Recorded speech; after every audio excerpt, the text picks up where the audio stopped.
Donc, capsule sur les modes réactionnels. Les modes réactionnels du chien, les 3 différents modes réactionnels du chien qui sont sensiblement les mêmes que l'humain.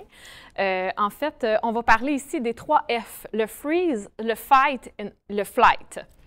Face à une stimulation externe, par exemple un événement particulier inattendu, le chien va avoir 3 types de réactions possibles. Le premier mode réactionnel, en fait, le fait de freezer, le fait de figer dans le temps est un comportement qui va être utilisé pour faire face, encore une fois, à un élément externe. Donc, le chien, il va complètement s'immobiliser, il n'est pas dans l'action du tout, puis c'est sa façon à lui de faire face à l'événement qui est inattendu.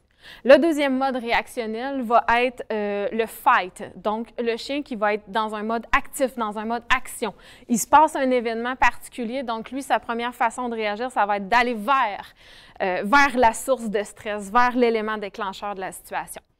Il y a le troisième mode réactionnel aussi, qui est, dans le fond, le fait de fuir, le fight, le flight. OK, excusez, pardon, je me suis trompée.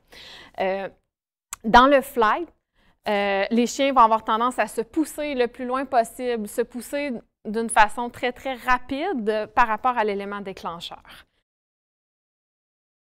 Allez, on vient! Oh! Je ne sais pas si vous avez été capable de remarquer, il y a des chiens qui ont complètement arrêté, qui se sont immobilisés. Il y en a d'autres qui ont resté dans l'action puis qui sont complètement venus me voir très rapidement. Il y en a qui auraient peut-être eu envie de fuir, mais là, j'en ai comme pas observé dans la gang. Là. Ils n'ont pas eu tendance à vouloir aller se cacher, mais il se pourrait qu'il y en ait qui aient des tendances à vouloir aller se cacher. Donc, dans un simple exercice de parapluie, hop là, ça fait peur. C'est ça. Fait que là, on a un bon exemple de fuite.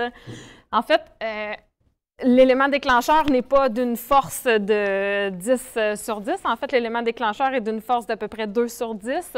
Puis dans cet exercice-là, on est capable de voir les différents modes réactionnels chez les chiens.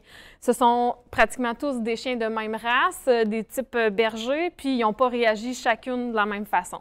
Fait que c'est vraiment, vraiment un élément important à considérer quand on se présente à un animal. En fait, quel sera son mode réactionnel dominant? Évidemment, les chiens qui sont dans le freeze et qui sont dans le fight sont des chiens, dans le flight, pardon, sont des chiens qui représentent un moins grand danger. Les chiens qui sont dans l'action, qui foncent, qui vont vers l'élément déclencheur, en fait, sont des chiens qui représentent un danger plus important.